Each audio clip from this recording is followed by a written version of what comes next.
Afternoon, everyone.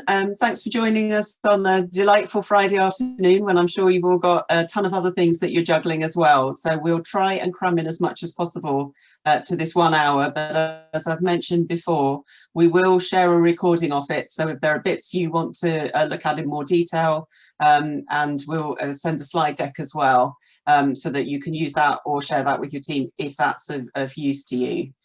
I'll just do a couple of quick introductions for myself and my colleagues and a couple of housekeeping items.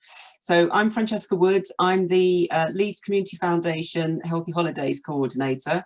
Healthy Holidays is our Leeds programme through which we channel the HAF funding as well as other funding streams as well. And I've got my two colleagues here from Leeds City Council, Kamran Hussain will be co-presenting. Actually, he'll be doing most of the presenting. And Amelia Gunn, who's part of our HAF coordination team here in Leeds. So if you have any questions, in order to make the most of the hour we have, if you could just put your questions in the chat section, and we'll pick up those questions collectively at the natural breaks in the material we're presenting, rather than disrupting the flow. We will also be recording, so if you can, feel free, as I said, to keep your cameras off. Your mics are automatically on mute. And I appreciate we've only got an hour and a lot to cover, so we will try and move at a good pace, but hope that everyone is able to feel comfortable with keeping up. I think that's everything for housekeeping. Amelia or Cameron, have I missed anything? No, good to go from me. That's great. Okay, so we're good to go. Thanks. Welcome, everyone. We just wanted to share with you a demo of the mapping and information that we're using here in Leeds to support our holiday activities and food programme, the DFE HAF programme. We've been lucky enough to get HAF funding for a couple of years now, and before that, thanks to seed funding from the council provided to Leeds Community Foundation, we were able to pilot and expand our own Healthy Holidays programme. So if you hear me use the term Healthy Holidays, that's how we refer to the delivery of our HAF programme here in Leeds. So I will get going now. I should just mention before we move any further, we're not saying that this is the way you should do it. This is the way we've developed it here in Leeds. We've developed it to meet our needs. But we wanted to share what we have developed in case that's of use to you. We appreciate that a lot of you are starting from scratch, and we just think it's a really smart way of you to use the data and mapping facilities that you will have through your council to get the best results you can in the time available. We do hope it helps you deliver your HAF programme more effectively, and to encourage your partners to make better use of HAF as well. We would hope also that as we're showing you what we're doing, you're thinking about how you can then incorporate your HAF work this year into your wider work programmes, but also into your COVID relief and COVID recovery programmes as well, because obviously the work we're doing really is a key component of that as well. So I'm just going to start sharing my screen, and Cameron and Amelia, if you can just let me know with a quick thumbs up if that's being shared okay. Yep, we did. Great stuff. Okay, so let's get cracking. Just a quick mention of what we're going to cover. We'll look at a bit of context, a bit of background details so you understand where we're coming from here in Leeds. And then I'll hand over to Cameron to talk you through all of the data, methodology, etc. If you've got any questions on the context, if you can pop them in the chat box, we'll pick those up before we move on to Cameron's section. If you've got questions while Cameron's presenting, again, please do feel free to put your questions in the chat box, and then we will pick those up at the end once he's finished his presentation as well. And then if we've got any time available at the end, happy to do sort of open discussion. Okay, so just a quick reminder of our programme aims. As I said, we're now in our 4th year of delivering Healthy Holidays here in Leeds. Alongside HAF, it is much more than just holiday hunger. It really is about combating holiday inactivity and holiday isolation as well. And our programme includes a range of enrichment activities. it's also really important that it's about the support and social support, not just for the children, but as our programme has developed, for the family as well. So I'm sorry, I've just moved on too quickly, apologies. So just to look at how our model works here in Leeds. As you can see, we receive our HAF funding from the DFE, but through Leeds Community Foundation, we also leverage philanthropic donations, corporate donations, and emergency funding in particular as a result of COVID. Our coordination runs across and between the council and the Community Foundation, but also with some of our citywide partners who are very active supporters and members of what we do. Our delivery model means that we deliver our local providers are 3 different settings. They're the council's own community hubs, they're the schools, both primary and secondary, and the community groups that are around the city as well. And we have a number of different working groups that we use to keep the whole thing moving, whether that's from a strategic basis, for operational planning, or for multi-partner planning and delivery and improvements.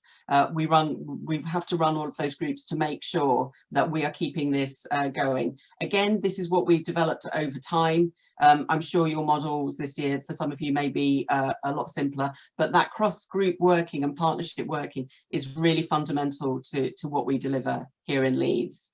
The mapping led by Cameron and his team has been really important for what we do, particularly at the moment with COVID, when we're all working in a distributed working model. It really helps. We can't all come together for the usual working groups and conversations. So having that mapping that we all use collectively and as a central referral point is incredibly important.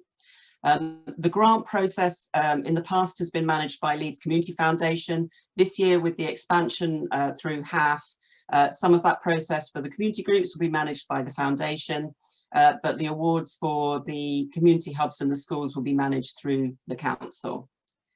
And the monitoring and evaluation in the past has been managed by the foundation. Again, this year it will be a joint effort across the foundation and the council. Just to give you a sense of what we've delivered last year, with the funding we received from DFE, but also, as I mentioned, from those other sources, we had a good pot and we deliver across the year. As soon as we went into lockdown, we provided healthy holiday style activity packs, online activities and food hampers. And between April and July, we reached just over 15,500 children with that. Including 81,500 meals as part of that. We asked our groups to estimate the number of children they felt were struggling with food access, and that was 73%, which was up from the previous year when it was just 66%. Through the DFE funding that we received over the summer, we were able to support, again, the number has gone down because we were doing much more intensive work and in-person work. So 5,500 children, which is our average number year on year for the summer holidays so far that we try and reach. But a considerable number of meals, 45,500.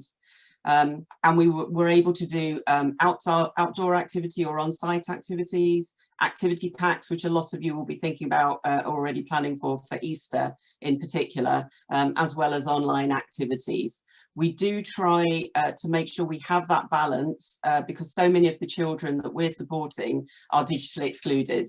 So it's important for us to make sure we're providing alternative sorts of supports. And I think that's probably all I want to pick up on there. But I guess I just want to flag to you, great, we've been doing this for a couple of years, we kind of know what we're doing, but the scale up this year is really significant for us. And that's where the mapping, again, will be so important to help support what we do. So as I mentioned, our average summer provision reaches about 5,000 children.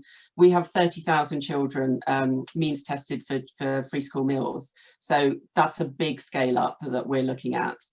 It means more provision is needed in the most deprived areas, which you can see in the darker colours, but also we're going to have to do a whole bunch of new provision in other areas of Leeds as well. Again, mapping and using the intelligence we have is a really important and useful way to make sure we can do that.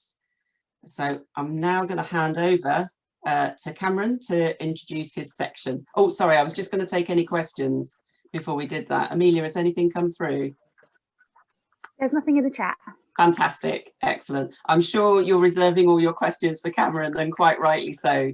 So I'll hand over to him now. Thanks, Cameron. Hi everyone, good afternoon. So as Francesca said, I'll take you through some of the data sources and the methodology we used, and also some of the key findings that we've learned about what's happening in Leeds around food aid requirements for children, and then also give you a quick demonstration of the mapping tool that we've developed here in Leeds. So firstly, and I think the first question we were approached with from Francesca about a year ago was that we need data and we need evidence to help us direct where we are taking our Healthy Holidays program. So we went away and we looked for some data sources, and the first one and the primary data source we looked at was free school meals. I worked with the Children's Services data team in Leeds City Council to access the free school meals data. I mean, I could have got it from the Department for Education. This data is publicly published there. However, the level of detail that we wanted to go into, this wasn't available openly and nationally. They only present data at a local authority level, and we really wanted to go down to another level of detail.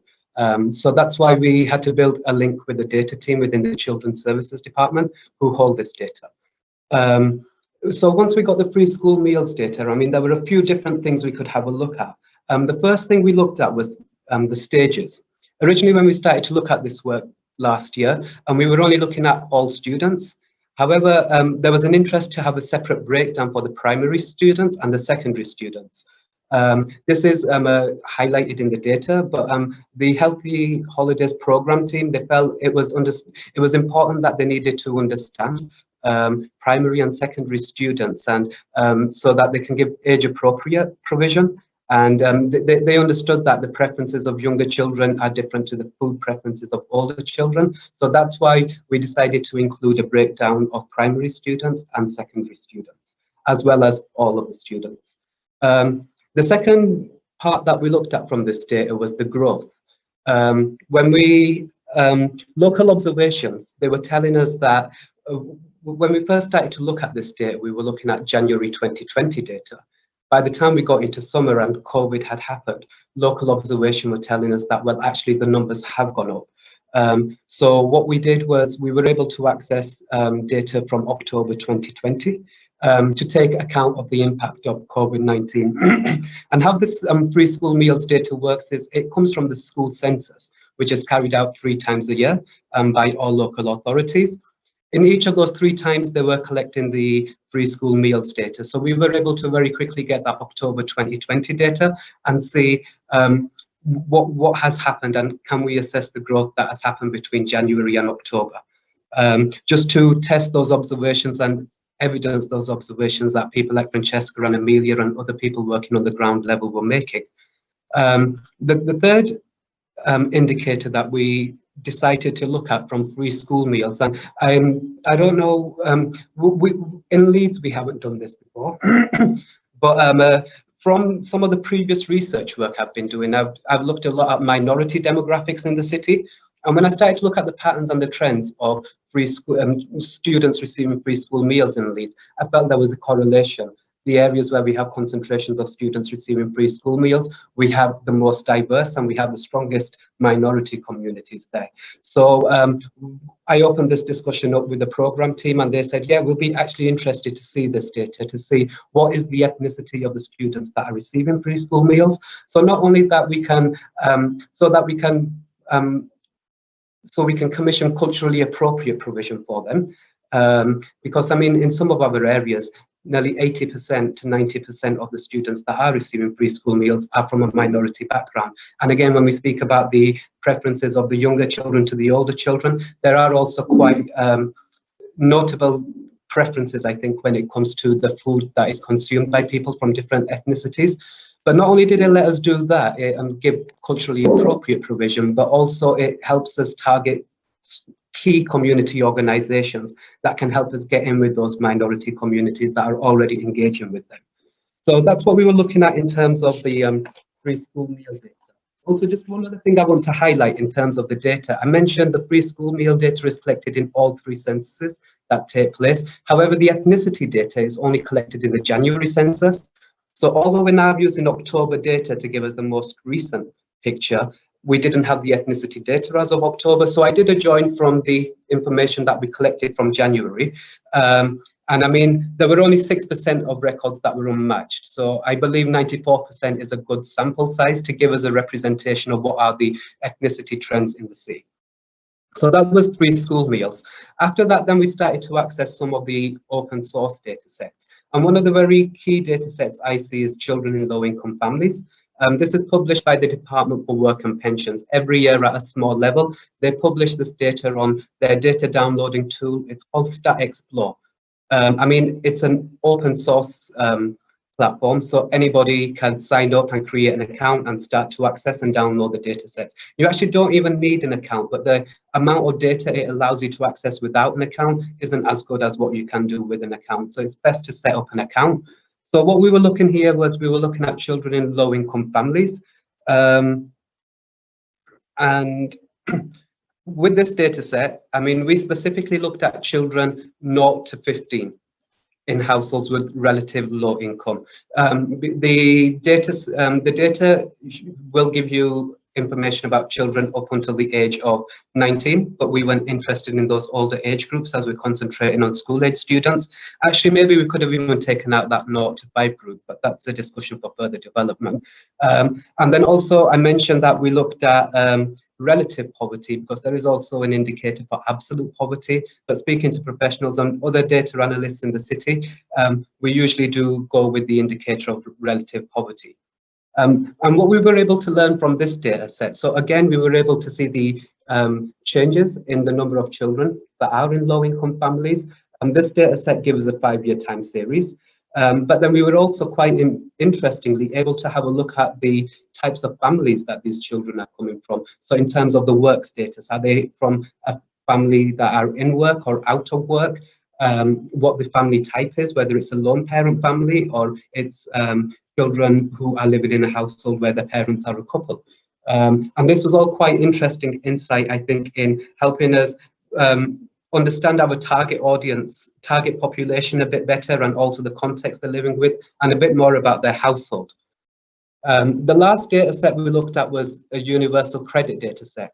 And again, that was from the Department of Work and Pension, again, downloaded from the Stat Explore data portal. So one of the considerations we had to make with universal credit was that universal credit, it encompasses a wide range of groups and population groups, which the Healthy Holiday Programme wasn't interested in. For example, those people claiming universal credit for unemployment purposes primarily, or housing purposes, or care purposes. However, within the data portal, we were able to filter out those universal credit claimants where the child component also applies. And then this was giving us a picture of people claiming universal credit, and there are also children involved, which is the target population we were interested in for this piece of work. So that's what we looked at, universal credit with the child component. This helped us clear out some of the other noise from the other types of claimant groups and really concentrate on that group where children are involved. Again, from this, we were able to see a time series. And going back to those changes that we've seen and the impact COVID is having on our communities, this data set was quite good because it provides us a monthly time series. So we were able to go back 12 months and see what the pre-COVID position was. And then going April onwards, we were able to see, and I'll show you later on, the impact that COVID has on these kinds of households that we are targeting. And then just something about the geography we were looking at. So to be able to see trends at a neighborhood level, we collected all of our data sets at an MSOA geography. MSOA is an official statistical boundary where open public data sets are published at, but then also within local authorities, we work within these boundaries. For example, there are 107 MSOAs in Leeds. They cover about 7,500 residents and approximately 3,500 households. This compared to 33 wards, and which it wasn't letting us see the data at that level of detail that we wanted to see. because we knew there was lots of diversity and lots of variation within those 33 wards. So taking it down to 107 geographies, let us see the richness of that picture. There is a level just below this called LSOA. In Leeds, we have 484, and we did try to employ this geography. However, because there were so many areas we were looking at, 484, everything was just getting lost in a lot of noise. So that's why we stuck with MSOA, because we were able to see small enough detail, but not so small that we get bogged down with it. There were a couple of information governance. I mean, it was quite a safe project, this, because they're all open data sets. Everything is aggregated to an MSOA, so it's really hard to identify a student or a person. However, we still did need to make sure with the data that we collected from Leeds City Council, as it was all pupil data, we aggregated it to MSOA. Any counts that were below 5, we capped that at 5 just to make sure that we are meeting data security and GDPR principles. So that's just quickly what we had to do in terms of information governance. However, with the other data sets, they were open data and already in the public domain. So there were very little insecurities that we had about that. So that was the data. Those are the main data sources that we used and some of the methods that we employed. I'll now just quickly take you through some of the key findings. Francesca, if you can scroll onto the next slide for me.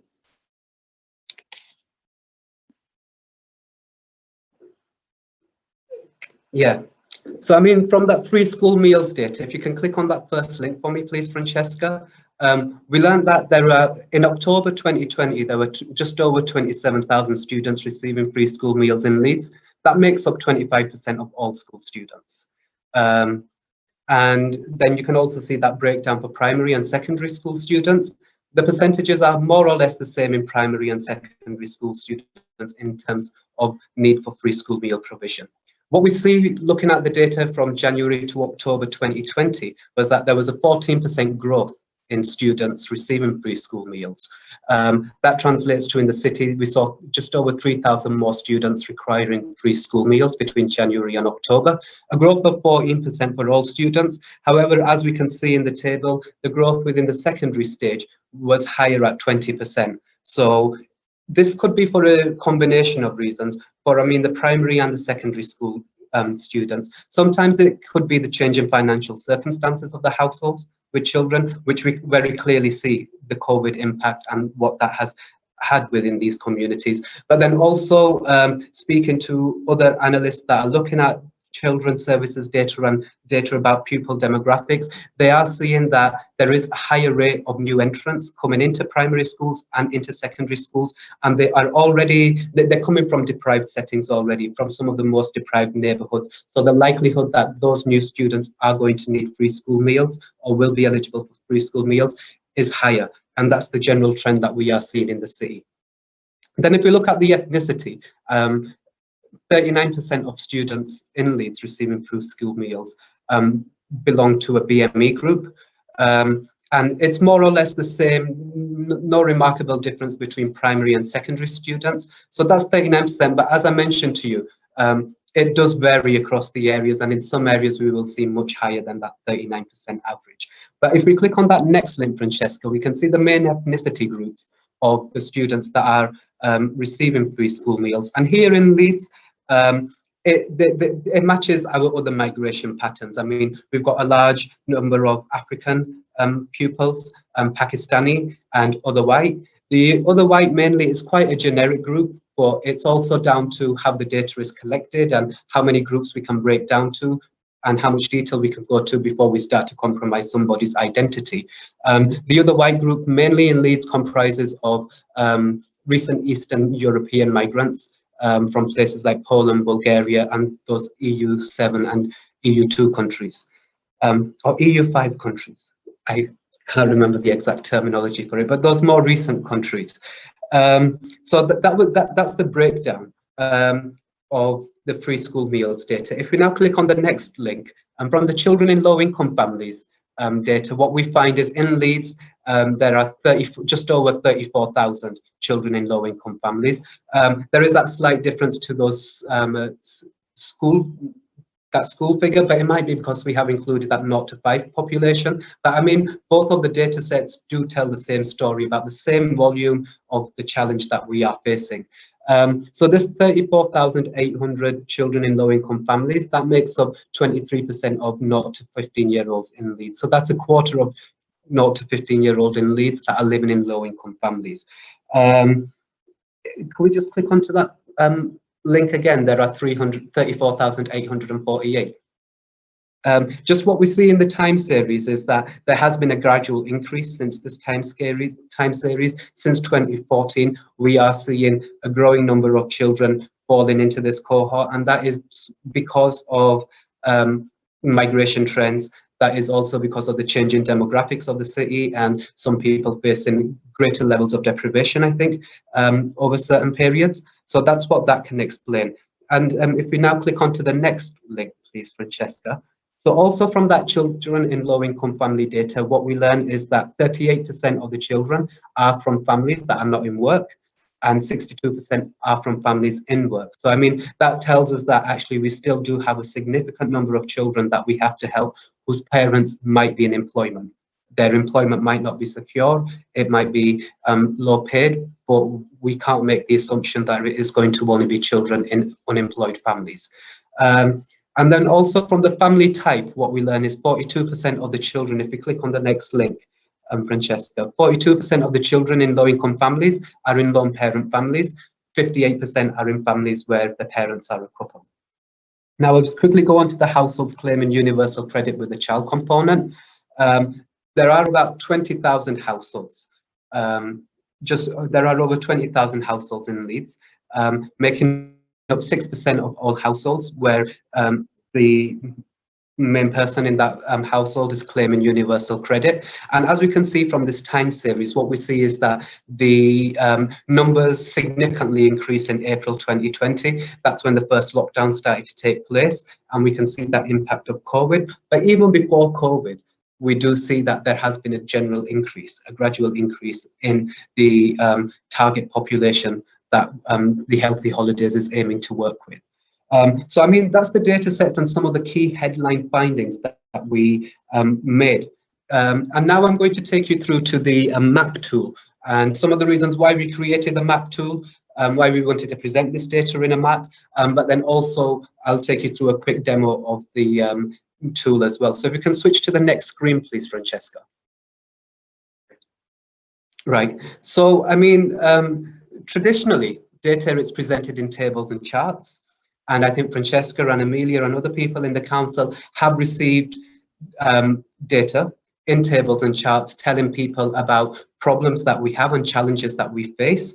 But it doesn't help them visualize the spatial element of their challenge. I mean, we might see all our wards in alphabetical order, and we might see 2 wards have very high challenges. But we don't know, are those 2 wards neighbouring from that table? So that's why I felt like there was a very clear spatial trend in the challenges that the Healthy Holiday Programme wished to address, but then also the spatial data was available to address this. Therefore, we presented the data on a map.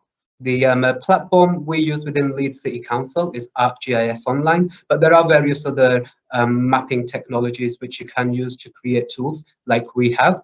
And I mean, the reason why I did this, as I've already mentioned, it was to aid that visual understanding, highlight where the challenges are concentrated, but then also, as I'll demonstrate the map to you, I mean, we built in functionality in there, which then allow the user to delve deeper into the characteristics of those areas as well. So we see the patterns at a spatial level, but then also we are able to then see where the challenge is greatest and then understand a bit more about what's going on in that area. So, I mean, when we came onto this screen, the map opens up with some opening text, and we felt that that was very important to have.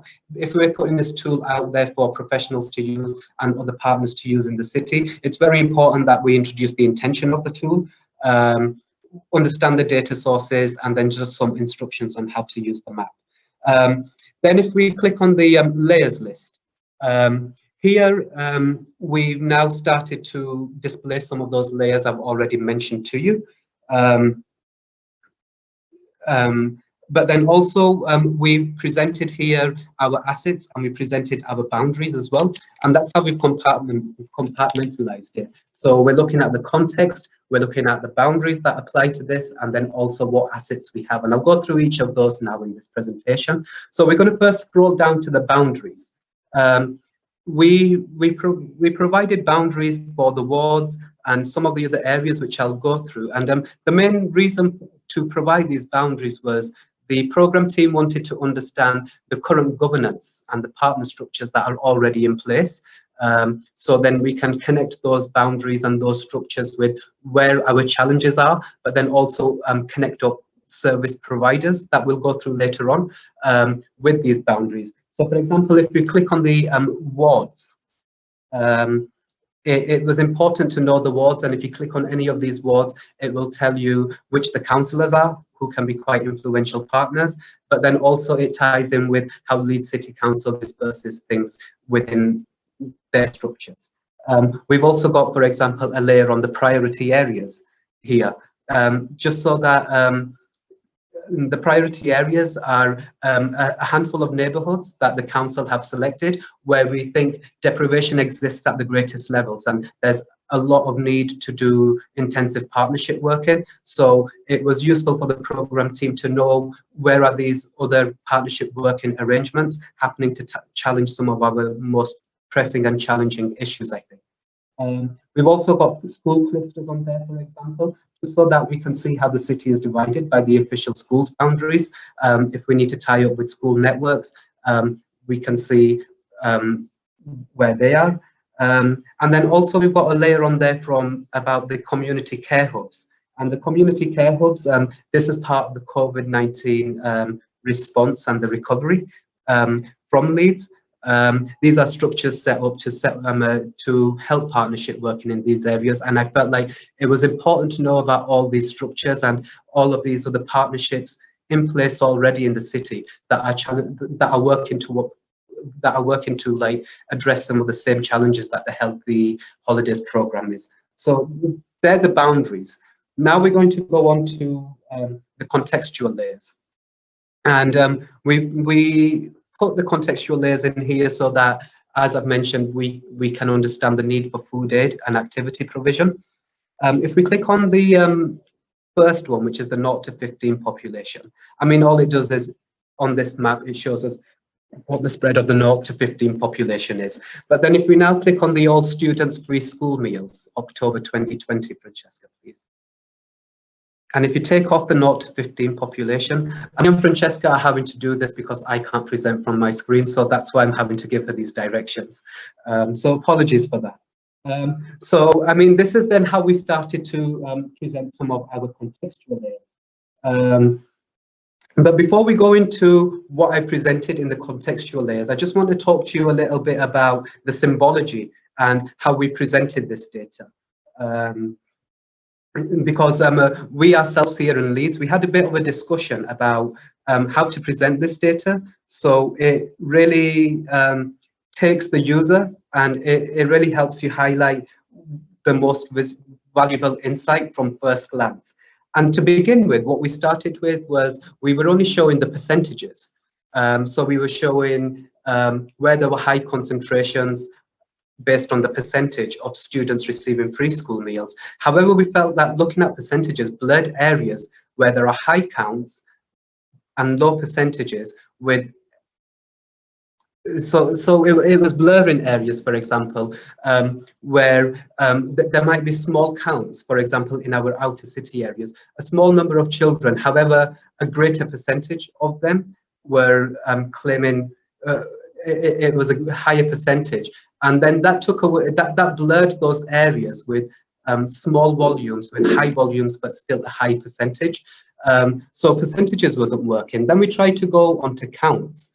However, when we were looking at counts, we were only seeing the areas where there's a high volume of students receiving free school meals, but it wasn't then showing, again, some of those other areas where there are small numbers, like there might be 10, but 4 of those 10 are receiving free school meals, which shows us that there's a higher concentration of that problem in those areas. And then that's why we settled with showing that relationship between count and percentage. I mean, it's a bit technical, but what we try to do is we've shown in purple the areas where there's a high count and a high percentage. So that's probably going to be the first place where we start any of our interventions. But then also then start to highlight some of those other confusing areas that we weren't getting, or that were getting blurred with just the count or with just the percentage. So where there might be a high count but a low percentage in blue, a low count but a high percentage in red, and then where there's a low count and a low percentage, which will probably be the areas that we come to last, and they're shown in grey. And I think that's important in terms of the scale of funding that you as a local authority may want to put in particular areas, so that it's not just about getting a good spread all the way across your patch, as you know. It's about really helping you to understand the scale and the degree of funding you may want to put in particular areas, not simply because they've got a higher level of the number of children on free school meals, but because they're likely to have more complex needs as well. So it's about making sure that you can inform your funding decisions with this. Yes, thank you, Francesca. That's helped explain it much better than I could. I couldn't get myself in muddle sometimes. So, I mean, then this is how we decided to symbolize all of our layers that I will go through. But I mean, just looking at this one map layer of all students receiving free school maps, we see that there is a ring around the city centre where we see that there are high counts and there's a high percentage of students receiving free school meals here. But then also the areas in red where the counts are lower but then the percentage is high, which shows that although there are fewer children receiving free school meals in these areas, the share that face deprivation is higher. And then also on the other hand, then the blue areas where the count is high but the percentage is low, where it'll show us that we have a lot of students here on free school meals. However, the share facing deprivation is smaller than some of the other areas, and it just helps us prioritize some of those areas on when we are trying to expand. So that's what we look at when we're looking at all students receiving free school meals. And if we click onto that next layer where we show growth and turn off the previous layer, what we see with the growth is that it's happening a bit all over the place. And it's interesting to see that we're seeing growth in some of those outer areas that are highlighted in purple and that are highlighted in red, where previously we saw that there were low counts and there were low percentages. So it is showing us that even those areas that we were quite comfortable with previously, they are also experiencing some of these socioeconomic impacts of COVID. But then also it's interesting to see that some of those inner city areas in the layer that I showed you previously, they were highlighted in purple, and here they're also highlighted in purple, which shows that it was a challenge here before and it's growing. So it helps us take our attention to those kinds of insights and those kinds of observations. Now, if you click on the next layer, which is the BME layer. And just to add to that, Cameron, the other thing where this adds value is if you're then thinking about this in terms of your normal day-to-day work at the council, in terms of how there might be areas where the need is entrenched, but other areas which are now new and emerging as needing this, how you might use your healthy holidays, particularly in the preparation and run up for the summer, to provide connections to other support that can help not just the children but their parents as well, to navigate the difficulties they might be finding themselves in for the first time. Yeah. And if you just take off the growth layer, please, just deselect that. So, I mean, this is then that I'm using that same methodology. This is the spread of free school meal students based on ethnicity. So it highlights where there are higher counts and higher concentrations of students from a minority background. And just one observation to make on this map, we see that the colors are moving in a northerly direction here, whereas the first map that we saw of the spread of all students, it was moving towards the west. So although the students are in the inner city areas and also some of the western areas, those that are from a minority background, that trend starts to move in those areas slightly north and east of the city. And that also again tells us about the spread of the minority population in our city. Yes. And also if you can just click on one of the areas, Francesca, so we can now just show a pop-up. So, I mean, what this app does then is all those data sets that I've spoken about, if you can just maximize it. Then if we say Little London Sheepscar is purple, so it's got a high count and a high percentage, we click on this area and all of that data we have presented in a purple. So it's giving you the counts, it's telling you the free school meal data, but then also it's presenting you the children in low-income family data and the household on universal credit with the child component data, all in the same place about that area. So you highlight our challenges in this area, and then you get deeper into it.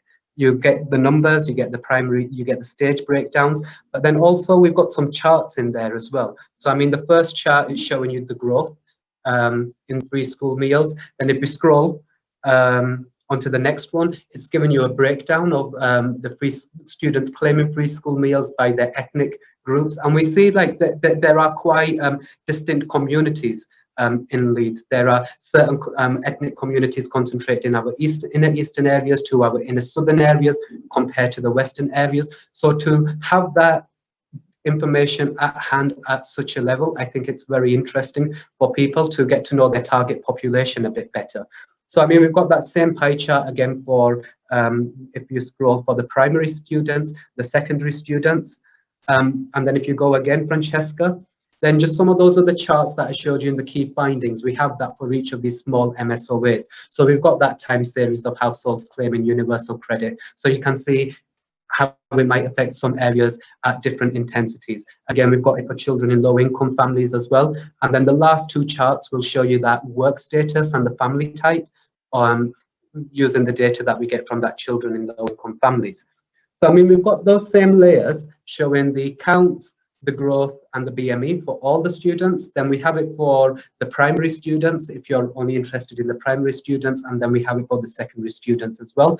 And then if you scroll a bit further down, you will see that we've created a map layer showing those other Department of Work and Pension data sets that we've mentioned as well, to see how do those trends translate at a locality level. And then the last group of data sets that we have in the map are assets. So far what we've done is we've set the context with the boundaries and with these data layers. That tells us what the need is for our service.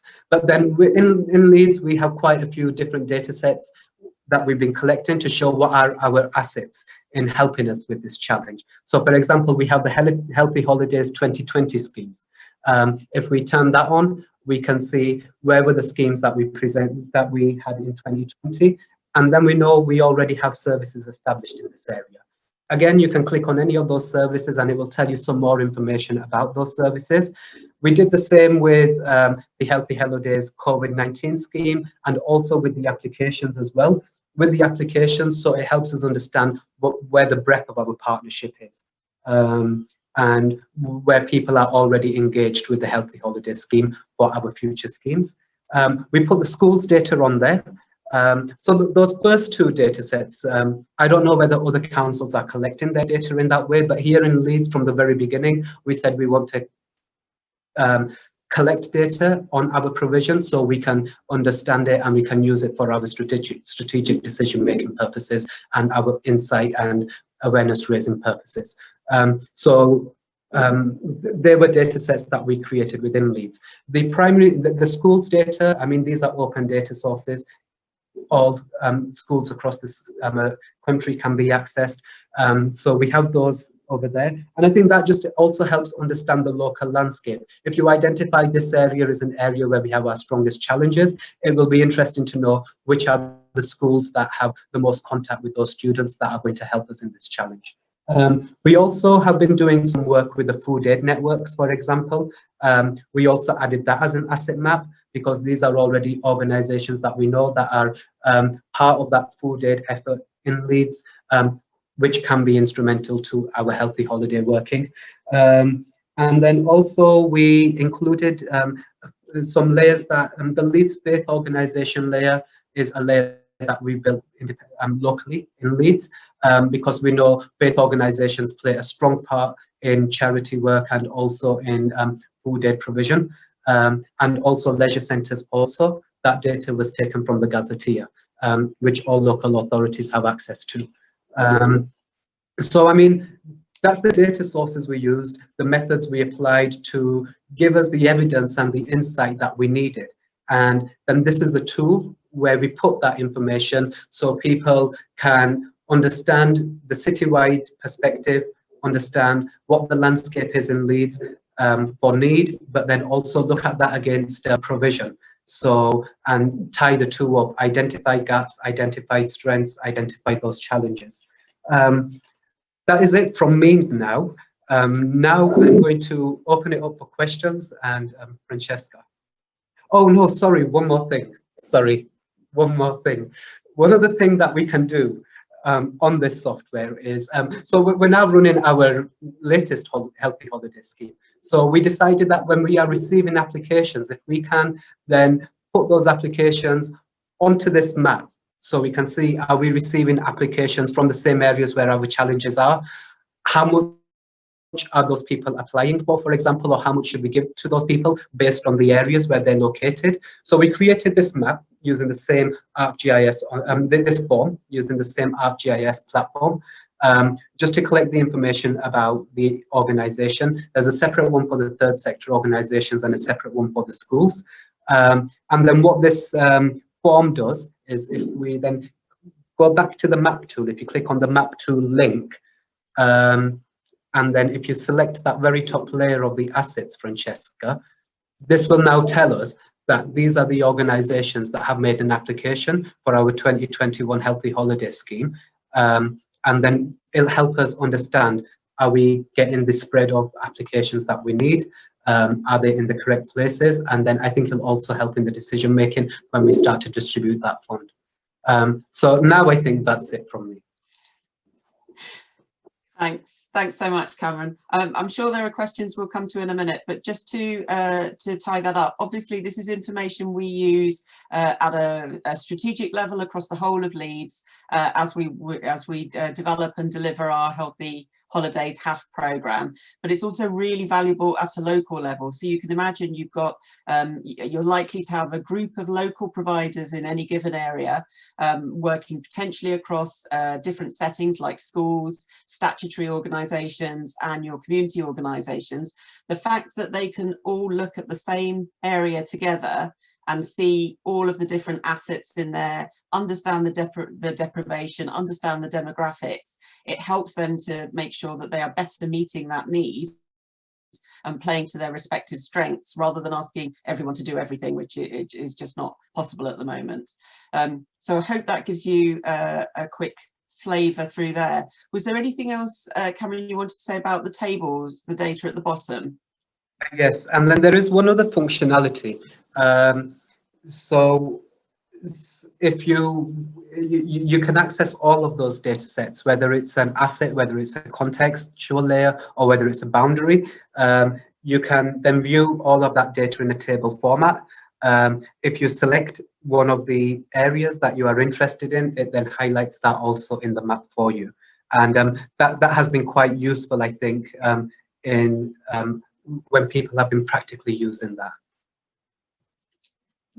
Great stuff. So I'm going to stop sharing now unless there's anything else we wanted to cover on that. I guess I was just going to say, obviously we hope this has helped you to look at differently and look at the information you have to understanding demand, but not just simply where are all the kids on free school meals, but a richer understanding of what that demand looks like, so that you can then match your supply better to meet those needs. But also understanding your supply in terms of what assets have you already got out there that you can tap into better, particularly in terms of the forward planning for and the process going forward for the summer, where we're all expecting to make the most impact possible.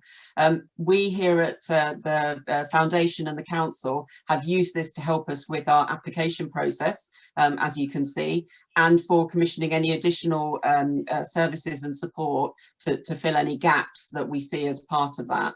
We use it to make our award decisions. That informs our award decisions as well, because we can see what else is available in that area and which areas have the most need. And then once we have made those awards, we then have a data layer which is of the mapped provision, and that's what we would then share more publicly with our partners out there, so that they understand what's available in the area. Referral agencies, whether that's social workers, early years support, schools, community organisations, or our COVID response community hubs, any of them that are working and supporting those children or the parents, they can then connect them to the relevant provision in the local area. We don't do a lot of marketing for Healthy Holidays to reach the target audience. It's not the sort of service that you do that for. It's all about using the relationships and pathways you already have out there to connect the children and their parents to the most relevant provision locally. And of course, we use it in our monitoring and evaluation in terms of how have we met our targets for that. So I'm going to stop sharing then now, unless there's anything else we wanted to cover on that. So we can start looking at some of the questions. So I'm just going to take these from the top. Is that all right, Cameron, just to feed them through to you? Yeah. So Michelle Williams has asked, did you say the October data gave you 94% correct ethnicity? Yeah. So I mentioned that ethnicity data is not collected in the October census. So we had a pupil ID, and then from the October data set, we pulled all those pupil IDs and then saw what was the ethnicity in the January census. I know we will have missed some of the new entrants, which has more of an impact in primary, whereas the new entrants in secondary, they follow through that same pupil ID, so we were still able to pull that from their primary data set. But even after we did that join, it wasn't the best method. It was the best method we had to hand, actually. We had a 94% match rate, yes. Great stuff. Okay, thanks. And then Sandy Twinholmes asked, is this is this online map, and is it available to access by the people attending? So if you just want to mention something about the access, but also the services that other local authorities have. Well, so because all of the data sets are open source, with this application I use, I can open it up to everybody. So anybody with a link or that knows where to find it from will be able to access it. However, at the moment, we haven't shared it publicly. It's only being used for the program team. But the intention is to open it up so partners and other people in the city can view it. The only one data set which I'm still a bit unsure about publishing is one of the assets. It's not hugely important, and it's not going to throw everything away, but it's the food aid network map, because just because of the reasons for why we've collected that information from organizations is for a slight different purpose, and we don't know whether we should be sharing that openly with the public. Great. But other than that, all of the other data sets can be shared. But Sandy, I guess if you're asking the question about other local authorities using it, really what we're trying to do is show you the sort of functionality that your mapping service within your local authority has access to, and how you should be using it for supporting HAF. I'm going to go through the other questions quickly because I appreciate we're nearly coming to the end of the time. Greta De Feta, I think you seem to have asked and answered your own question. Really pleased that you like what we're presenting. We'd be happy to showcase this if possible. Daniel, you've asked the question about available online. I think I've mentioned that already. Really, we want to share this with you so that you are building your own mapping at your local authorities, using your own mapping facilities to do that. But here's the sort of things that we've put on ours, which you may want to make sure are features of what you do. The food banks are part of our food aid network layer, so it's up to you to define the different layers, and then it could be that some of those are publicly accessible to certain partners, whereas others have more sensitive data that you would not be wanting to share beyond a very small controlled group. And then there's a question from Jamie Scott. Do you share the school level FSM data across partners? Can you see that question there, Cameron? Do you share school level FSM data across partners? Okay. Well, we haven't presented data at a school level because it's a very small level, and then we start to get into issues of data security. But also, if we're looking at schools in an area, what we've got to accept is that not all of the pupils live in that area either, and that's why we've concentrated on looking at students by home address, because I think the type of support we're giving is at their home rather than their school. So that's why we've looked at it by school students at home address. I don't know if that answers your question, but yeah, 2 answers. Hopefully that might cover it. Great stuff. Thank you, Cameron. Any other questions, preferably for Cameron rather than for Amelia or myself? Great. As I mentioned, we are expecting to wrap this up as a recording and share it with the with a version of the slide deck for you, so that you can use that with your colleagues as you develop your own forward planning. So Cameron or Amelia, are there any other things you'd want to mention there before we wrap up? No, I think that covers it very well. Excellent stuff. We appreciate we flung a lot at you. Some of you, this may be stuff that you're very familiar with, and for some of you it's new. We're wanting to try and make sure that we're showing how the mapping can really support your HAF programme development this year. Hopefully save you a lot of time, both at a strategic level, but then also for your operational delivery partners as well. So we hope we've done the best we can with that. Try to squeeze a lot into an hour. Appreciate as well, it's Friday afternoon, when who's got brain power left at this time of the week. So thanks again, and we'll send it out to you as soon as we can. Bye everyone.